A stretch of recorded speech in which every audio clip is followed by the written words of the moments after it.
Okay, now why don't you back out a little bit there, Tara? We're gonna do a little film about putting the robot, the cleaning robot, into the pool. So, do not swim while it's in. Do not swim while it's in. Yeah, that's right. Okay, so here we go. I'm picking this thing up. Back up, Tara.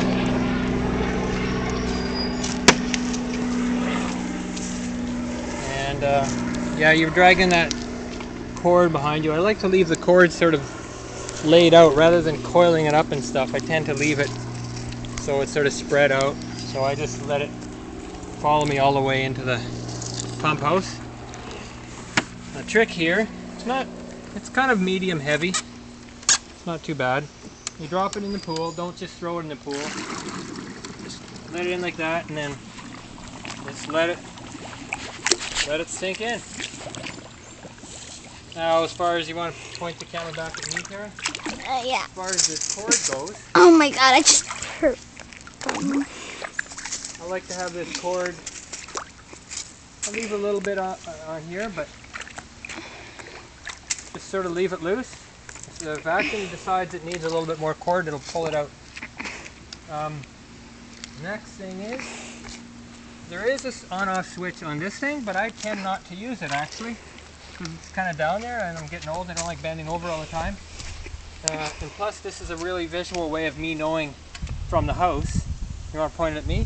This is my way of doing it. We can barely see it. It gives me a visual reference that I know that it's unplugged, because it's really, boy, yeah, 2 cords. You got a really good close-up there, Tara.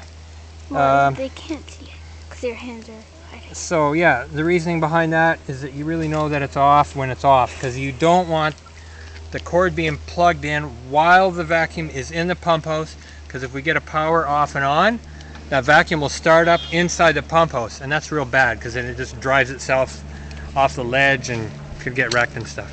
So now the pump should be running. Let's point back into the pool and see. If you come over here, Tara, so the light is an issue.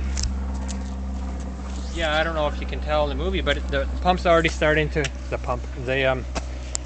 the vacuum robot is already starting to try to figure out what to do, and it's moving around. And I think it's about 2 hours. It goes for about 2 hours, after which time you can pull it out. When it does stop, there's 2 things to remember. Don't just stop it and pull it out, because it needs a bit of time to cool off. And on the other hand, when it does stop, don't leave it in there for days, because it apparently, according to the documentation I got with it, it's not good to just leave it underwater. It's also not good to leave it sitting out in the sun for a long time. So when you do take it out of the water, first of all, remember, leave it in the water long enough for it to cool off. Don't leave it in the water too long. And when you do get it out of the water, don't leave it in the sun.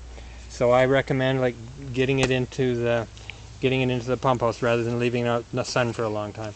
So we'll just shut it off at that, and then we'll do some later when we pull it out of the pool.